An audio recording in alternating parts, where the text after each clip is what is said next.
좀 지나긴 했지만요. SNS에서 이제 자주 봤던 영상이 있는데 질문하는 거였습니다. 뭐냐면 10억 받고 얼굴 랜덤 돌리기 vs 그냥 살기. 여러분 뭘 선택하시겠습니까?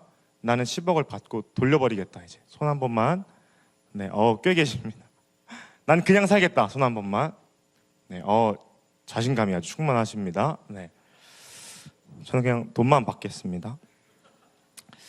여러분 이게 재미로 하는 질문이지만 저는 이제 여기 질문에서 인간이 갖고 있는 두 가지의 생각을 좀 발견하게 되었어요. 첫 번째는 물질의 욕망이 있는 것 같아요. 사람에게.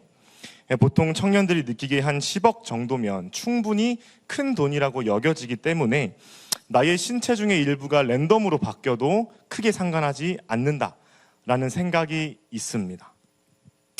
두 번째는 외모적인 욕망이 있는 것 같아요. 어쨌든 나의 신체나 외모가 마음에 들지 않는 사람은 내 얼굴이 어떻게 바뀌는 건 상관없고 그저 변하고 싶다는 욕심이 사실은 마음 기저에 깔려 있는 것 같습니다. 여러분 사람은 어떤 존재입니까? 사람은 본질적으로 만족할 수 없는 존재인 것 같아요. 더 좋은 것, 더 많은 것, 더 높은 것을 추구하는 욕망이 모든 사람들에게 있는 것 같습니다. 그리고 그런 욕구 때문에 우리는 지금 현재의 우리 상태에 만족하기가 굉장히 어렵다는 것이죠. 저는 개인적으로 취미가 있다면 여행 유튜버들의 영상을 보는 걸 되게 좋아합니다. 시간 날 때마다 자주 보는데 저는 제가 늘 똑같은 장소에만 머물러도 괜찮다라는 사람으로 알고 있었는데 어떻게 보면 제 마음속 안에 좀 해외 일주에 대한, 세계 일주에 대한 욕망이 있었던 것 같아요. 영상을 보다가 이 사람들의 영상 속에서 인상 깊은 문장 하나를 발견했습니다. 이 여행 유튜버들이 어느 정도 세계 일주를 마치면 처음 여행했던 것보다 여행이 그렇게 즐겁지 않다라는 거예요. 그리고 한국의 삶이 그리워진대요. 근데 또 한국으로 돌아오면 또 금세 해외로 여행하는 일들이 그리워진다라고 합니다. 이제 그런 것들을 서로 이야기를 나누면서 한 사람이 이렇게 이야기했어요. 사람은 자신에게 결핍되어 있는 것을 추구하는 것 같아요. 라고 이야기했습니다.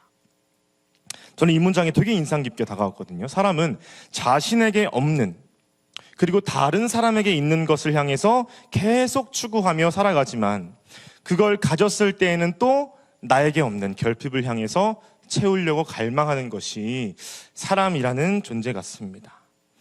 여러분 이렇게 사람은 어차피 갈망하는 존재라면 중요한 건 뭘까요? 중요한 건 사람이 무엇을 갈망하는가, 갈망의 대상이 굉장히 중요하겠죠. 오늘 본문의 시작은 이사야의 탄식으로 시작합니다. 5절 말씀에 보시면 그때에 내가 말하되 화로다 나여 망하게 되었도다. 나는 입술이 부정한 사람이요 나는 입술이 부정한 백성 중에 거주하면서 만군의 여호와이신 왕을 배웠음이로다 하였더라. 이사야의 탄식으로 본문이 시작합니다. 여러분 어떤 상황이냐면 이사야 선지자가 환상을 봅니다. 거룩하신 여호와 하나님께서 보좌에 앉아 계시고 천사들이 그 주변에서 거룩하다 찬송을 하고 있고 그 광경을 이사야가 본 환상입니다. 여러분 그 놀라운 광경을 볼 때에 우리 같으면 어떠한 고백이 나올까요? 어떠한 반응이? 굉장히 하나님을 배웠으니까 큰 감격과 기쁨이 있을 것 같지 않습니까? 근데 이사야 선지자의 반응은 참담하고 절망적이라는 거예요. 왜 그럴까요? 사람이 어떤 존재입니까? 철저한 죄인이기 때문에 그렇습니다. 여러분 그래서요 사실은 우리와 하나님과의 본질적인 관계는 연결될 수 없는, 우리의 죄 때문에 그 연결될 수 없는 관계라는 것입니다. 우리의 더럽고 추악한 죄 때문에 하나님의 보좌 앞으로 나아갈 수 없는 것이 우리 인간이라는 것입니다. 여러분 그런데 그렇게 절망하던 이사야에게 한 가지 소망이 찾아오죠. 우리 오늘 본문 6절과 7절 말씀 함께 읽어보면 좋겠습니다. 시작. 그때에 그 스랍 중에 하나가 부젓가락으로 제단에서 집은 바 핀 숯을 손에 가지고 내게로 날아와서 그것을 내 입술에 대며 이르되 보라 이것이 내 입에 닿았으니 내 악이 제하여졌고 내 죄가 사하여졌느니라 하더라. 여러분, 이사야 선지자는 하나님에 의해서 거룩하다고 선언됩니다. 실제로 이사야가 거룩한 존재여서가 아니라 하나님께서 죄를 용서해 주시고 그렇게 여겨주시기 때문에 그렇습니다. 여러분, 우리에게도 이 사실이 신앙의 중심에 자리 잡아야 하거든요. 우리가 예배할 수 있는 이유가 무엇입니까? 오늘도 예배의 자리에 나와서 하나님을 찬양할 수 있는 이유가 무엇입니까? 우리가 예수님의 이름으로 기도할 수 있는 이유가 어디에 있습니까? 하나님께서 우리의 죄를 용서하시고 우리를 의로운 자라 여겨주시기 때문에 그런 겁니다. 여러분, 그래서 우리에게 예배할 수 있는 자격이 있어서가 아니라 하나님의 여겨주심이 우리의 자격이 되기 때문에 우리가 예배할 수 있다는 것이죠. 이걸 묵상하면 하나님 앞에 죄인된 마음으로 예배하는 것이 감사의 마음으로 가능해지는 것입니다. 그런데요, 오늘 본문은 이 죄사함의 은혜를 받은 이사야에게 하나님께서 사명을 부여하십니다. 하나님께서 선지자에게 사명을 부여하셨다면 당연히 말씀을 가르치는, 지금으로 따지면 설교 사역을 부탁하셨겠죠. 여러분, 그런데 하나님께서 이사야에게 맡기시는 이 말씀 사역이 너무나도 이상합니다. 9절과 10절에 보면 하나님 이렇게 말씀하십니다. 여호와께서 이르시되 가서 이 백성에게 이르기를 너희가 듣기는 들어도 깨닫지 못할 것이요 보기는 보아도 알지 못하리라 하여 이 백성의 마음을 둔하게 하며 그들의 귀가 막히고 그들의 눈이 감기게 하라. 염려하건대 그들이 눈으로 보고 귀로 듣고 마음으로 깨닫고 다시 돌아와 고침을 받을까 하노라 하시기로 라고 되어 있습니다. 거의 이런 내용입니다. 이사야야, 이제 너는 저 백성에게 가서 네가 말을 전하고 설교하는 동안 그 백성이 알아듣지 못하게 해라. 내가 저 백성의 귀가 열리고 눈이 떠져서 나에게로 회개하여 돌아올까 봐 걱정된다. 이 정도의 말씀이거든요.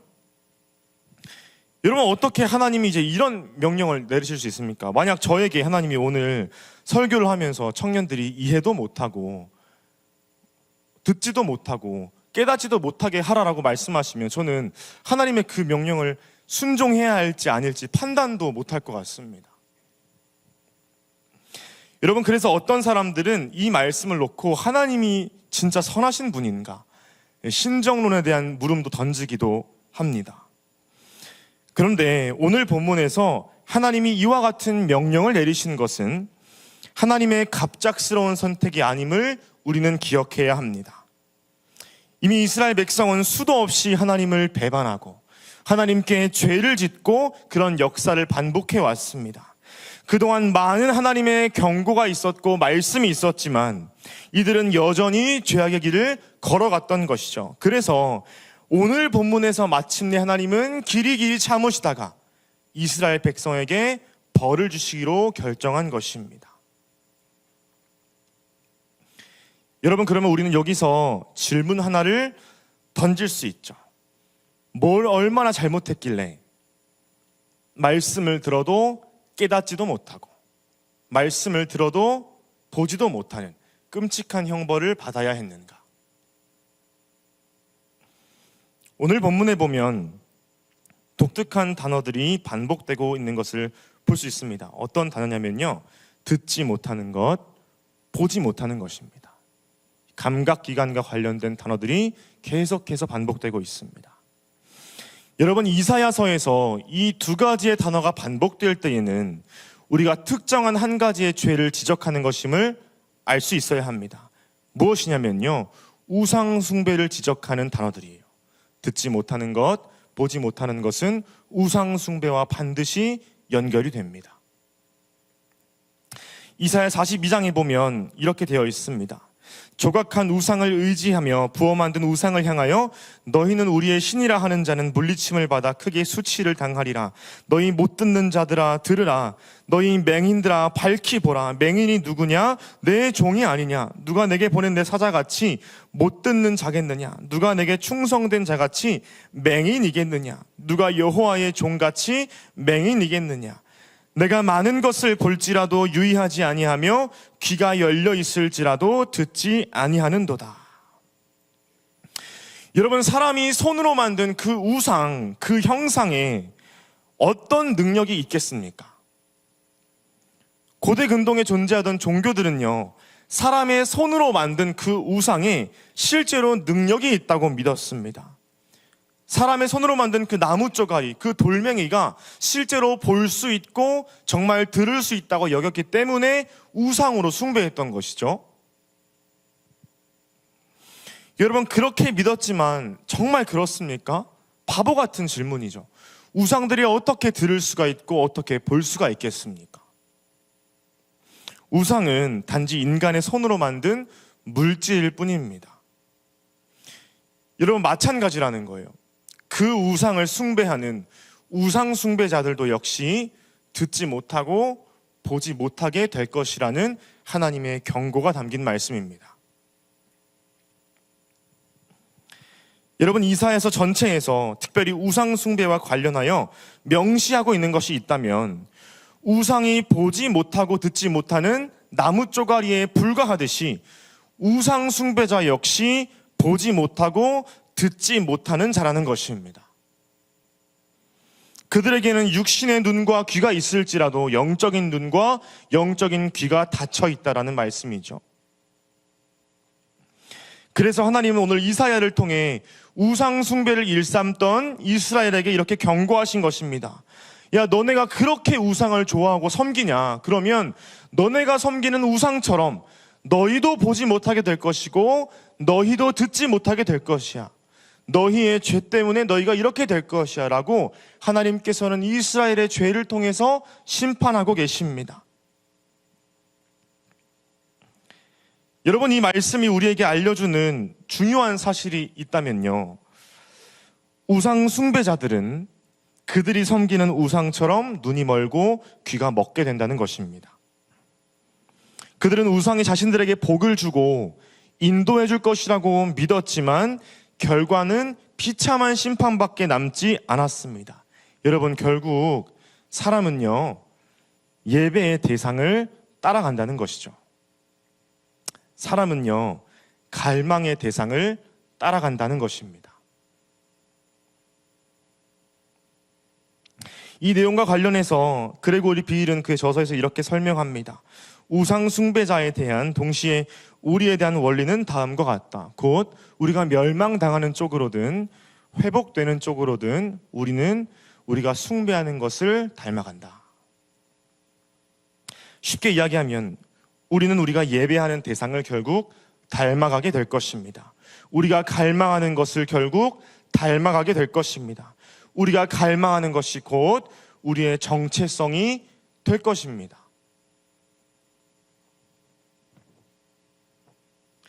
저는 이 말씀을 묵상하면서 갈망이라는 것이 무엇일까 한번 생각을 해봤어요.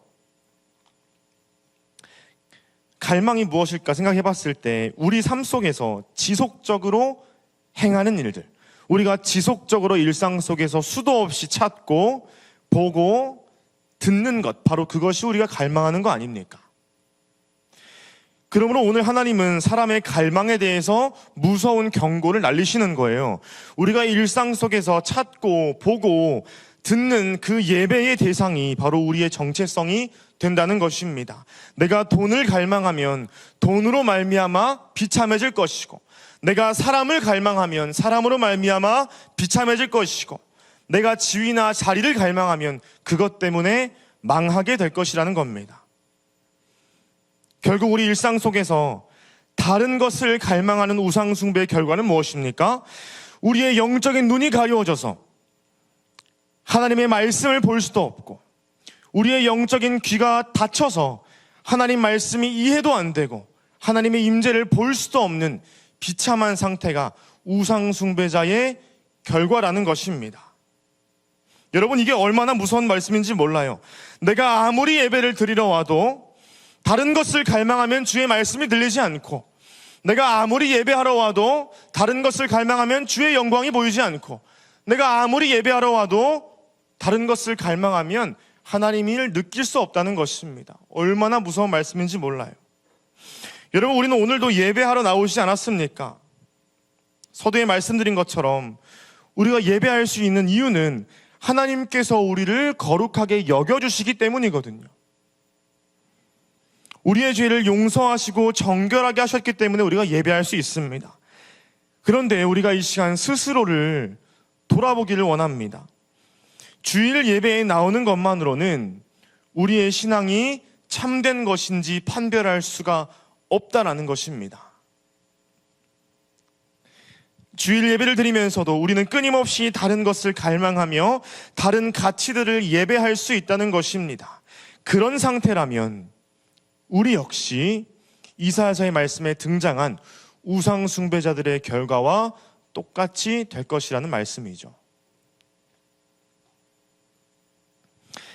팀 켈러 목사님은 그에 져서 답이 되는 기독교에서요, 현대인들이 불만족을 경험할 때에 나타나는 7가지의 징후들을 잘 정리해 놓았습니다. 한번 소개해 드릴게요. 첫째는 뭐냐면요, 청춘 단계. 마치 청소년기 아이들이 20살 성인이 되기를 바라는 마음처럼 내 앞으로의 인생 가운데 이러한 기쁨이 있을 거야. 내가 연애 대상자만 잘 만나면, 내가 저것만 먹으면, 내가 저것만 경험하면 나는 행복해질 거야 라는 부푼 기대를 안고 살아가는 거죠. 두 번째로는 원망의 단계입니다. 막상 내가 갈망했고 기대했던 것이 실제로 내 삶에 잘 주어지지 않을 때에 내 삶의 환경과 내 가정과 나 자신에 대해서 원망하기 시작합니다. 나는 왜 이런 상태여서, 나는 왜 이런 공동체 안에 있어서 원망한다는 것이죠. 세 번째는 사투의 단계입니다. 나에게 문제가 있음을 깨닫고 더 나은 삶을 위해서 열심히 달려가는 삶이에요. 칭찬받아 마땅한 삶이고 생산적인 일입니다. 그런데 문제는 열심히 달려도 결국 원하는 것이 완전히 충족됩니까? 충족이 안 된다는 거예요. 열심히 사투한 만큼 따라오는 불만족과 괴로움이 비례해서 커집니다. 그래서 네 번째 단계는 절망입니다. 그렇게 열심히 사투하며 쟁취하려고 노력했는데 결과가 주어지지 않을 때 찾아오는 깊은 절망감, 그리고 결과적으로 나 자신을 혐오하게 되는 심각한 절망감입니다. 다섯 번째부터는 조금 달라집니다. 이타주의도 존재해요. 내 삶의 어느 정도의 목표를 이룬 사람은 다른 사람을 도와주면서 삶의 가치를 얻는다라는 거예요. 너무 좋은 일이죠. 근데 이제 이 이타주의 안에도 사람의 갈망과 잘못된 결핍이 숨어 있을 수 있다는 겁니다. 이 저서에 따르면 실제로 뉴욕타임스의 한 작가는요, 자신이 남을 도와줄 때에 이타주의 때문에 내 안에 있던 결핍이 채워지는 경험을 했다고 스스로 기록하기도 했습니다. 나의 결핍을 채우기 위해서 다른 사람을 도와주는 것이죠. 여섯 번째는 냉소입니다. 냉소. 이건 이제 어느 정도 삶을 살아온 어른들에게 나타나는 특징인데, 내가 젊었을 때 이것저것 다 해봤는데 결국 만족스럽지 못하더라. 그래서 삶에 대한 별 기대를 가질 필요도 없다. 마지막 7째, 초연입니다. 냉소보다 더 깊은 부정적인 태도. 우리의 삶에는 아무런 희망이 없다라는 태도. 팀 켈러 목사님은 예로 이렇게 듭니다. 만약 초연의 단계에 있는 사람이면 부모님이 자식에게 사랑한다라고 말하면서 근데 너는 내일 죽을 수도 있어 라고 말하는 것과 똑같은 단계라고 합니다. 삶에 대해서 가장 깊은 불만족이 심한 상태입니다. 여러분, 이 7가지의 모습들은 현대인들의 불만족을 잘 정리해 놨거든요. 근데 그리스도인이라고 해서 이런 모습이 나타나지 않을까? 더 있으면 더 있었지 결코 없지는 않은 것 같아요. 그리스도인 역시 잘못된 것을 향해 갈망하고 그것을 추구하다 보면 얼마든지 이러한 비참한 모습들이 우리에게도 있을 수 있다는 것입니다. 그 모습이 그리고 바로 오늘 본문이 이야기하는 우상 숭배자들의 결과, 보지도 못하고 듣지도 못하는 비참한 상태라는 것입니다. 사랑하는 청년 여러분, 그러면 우리가 올바르게 갈망하기 위해서는 우리는 무엇을 먼저 해야 합니까? 우리가 올바르게 갈망하기 위해서 무엇을 먼저 알아야 합니까? 가장 먼저요, 우리는 세상의 가치로 결코 만족할 수 없다는 사실을 인정하는 것이 필요합니다. 세상의 가치들로 만족할 수 없다는 것을 인정하는 태도가 시작점이라는 거예요. 이에 대해서 C.S. 루이스는 이렇게 말했습니다. 피조물이 어떤 갈망을 안고 태어났다면 이를 충족시킬 길도 반드시 존재합니다. 아기가 배고픔을 느끼면 음식이 존재하기 때문이고, 오리가 헤엄치고 싶어하면 물이 있기 때문이며, 사람이 성욕을 느끼는 것은 성관계가 존재하기 때문입니다. 내 안에 이 세상의 어떤 경험으로도 충족시킬 수 없는 갈망이 있다면 가장 개연성이 있는 설명은 내가 다른 세상을 위해 지어졌다는 것입니다. 너무 잘 정리한 것 같아요. 여러분, 우리가 세상의 모든 것이 많이 주어져도 결코 만족할 수 없는 존재라면 우리는 세상 밖에 있는 근본적인 만족이 있음을 깨달아야 합니다. 여러분, 그러면 그 근본적인 만족이 누구이겠습니까? 우리를 비참하지 않게 할 그 영원한 만족이 누구이겠습니까? 우리 하나님 아니시겠습니까? 우리 주님 아니겠습니까? 우리는 찬양을 통해서, 기도를 통해서 수도 없이 고백하죠. 주님만이 나의 만족이십니다. 주님 한 분만으로 나는 만족합니다. 고백하지만 여러분, 실제로 주님으로 만족하고 계신가요? 어쩌면 우리는 예배할 때에는 하나님으로 만족하는 것 같지만 일상 속으로 돌아가면 또다시 다른 가치로 갈망하고 다른 가치로 만족하고 싶어하는 죄악된 본성이 존재하지는 않습니까? 여러분, 우리가 담대하게 하나님만이 우리의 만족 되신다고 말할 수 있는 이유는요, 여러 가지가 있겠지만 성경의 수많은 믿음의 선배들이 우리에게 증언하기 때문입니다. 대표적으로 다윗의 고백을 보기를 원해요. 시편 63편입니다. 우리 함께 읽어볼까요? 읽겠습니다. 하나님이여, 주는 나의 하나님이시라.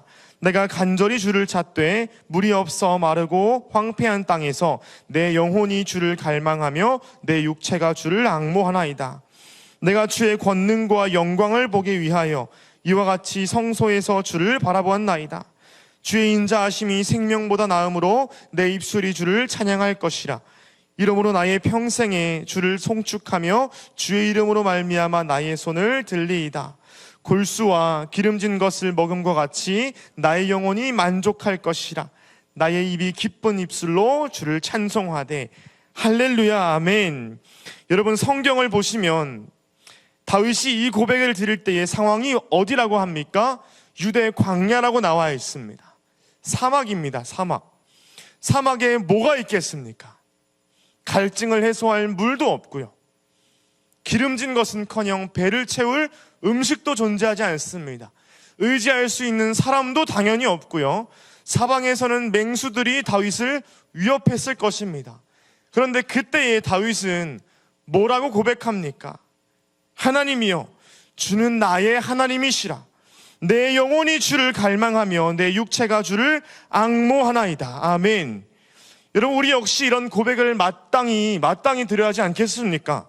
더 비싼 것, 더 좋은 것, 더 많은 것을 추구하며 사라지지 않는 인간의 갈망을 채우려 세상을 쫓아가는 이 시대에서 여러분, 우리는 어떤 청년이 되어야 하겠습니까?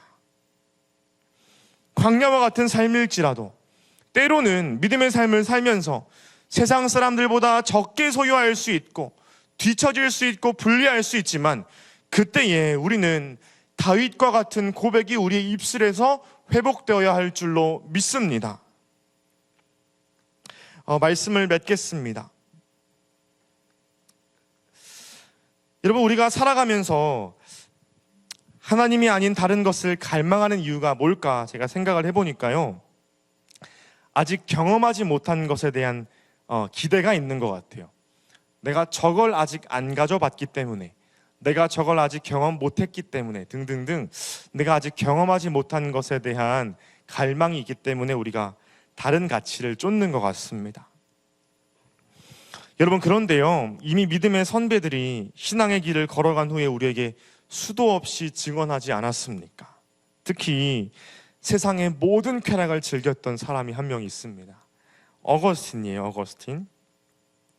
이 사람은요, 공부를 너무 갈망해서 교수도 했고 가르치는 일을 열심히 했습니다.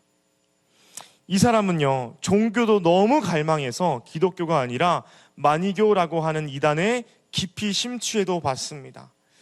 이 사람은요, 이성관계를 너무 갈망해서 수도 없는 자매를 만나고 가정을 이뤘습니다. 이 사람은요, 자극적인 운동을 너무 좋아해서 시간과 돈을 들여 잔인한 경기를 즐겨보았던 사람이었습니다. 그 모든 것을, 많은 것을 갈망해본 그가 예수 그리스도를 인격적으로 만난 후에 증언합니다. 주님을 사랑하지 않는 이들에게는 주어지지 않고 주님 자신을 위해 주님을 사랑하는 이들에게만 주어지는 기쁨이 있습니다. 이것이 행복이며 그 외에는 없습니다. 다른 행복이 있다고 생각하는 이들은 다른 데서 기쁨을 찾으려 하지만 그것은 참 기쁨이 아닙니다. 다른 것은 참 기쁨이 아닙니다. 여러분, 우리는 이미 잘 알고 있습니다. 그런데 세상의 다른 가치에 기쁨과 만족이 있다는 거짓말에 우리는 너무나 자주 많이 속고 너무나 자주 많이 흔들리는 것을 보게 됩니다. 오늘 본문은 분명히 우상 숭배자들의 결과를 비참하다고 설명합니다. 사람의 손으로 만들어서 눈과 귀의 모양은 있지만 아무것도 볼 수 없고 아무것도 들을 수 없는 그 나무 쪼가리, 그 돌멩이, 그것을 숭배하는 사람은 똑같이 영적인 귀가 어두워지고 영적인 눈이 어두워져서 참된 만족이신 하나님을 인식할 수 없다고 분명히 경고합니다. 사랑하는 청년 여러분, 오늘 이 시간 하나님께서는 우리의 갈망을 재조정하십니다. 세상의 헛된 것을 갈망하면 결국 그 정도밖에 안 될 것이지만 하나님을 갈망하기 시작하면 우리의 모든 만족이 채워질 줄 믿습니다. 성경에서 증언했고 믿음의 수많은 선배들이 우리에게 증언했기 때문입니다. 여러분, 하나님만이 우리의 만족이심을 믿으십니까? 그렇다면 우리 함께 고백하고 선포하면 좋겠습니다. 하나님, 우리가 세상의 다른 가치가 아니라 하나님을 갈망하는 참된 예배자, 참된 청년이 될 수 있도록 하나님 역사하여 주세요 라고 함께 고백하며 기도하는 우리 모두가 되면 좋겠습니다.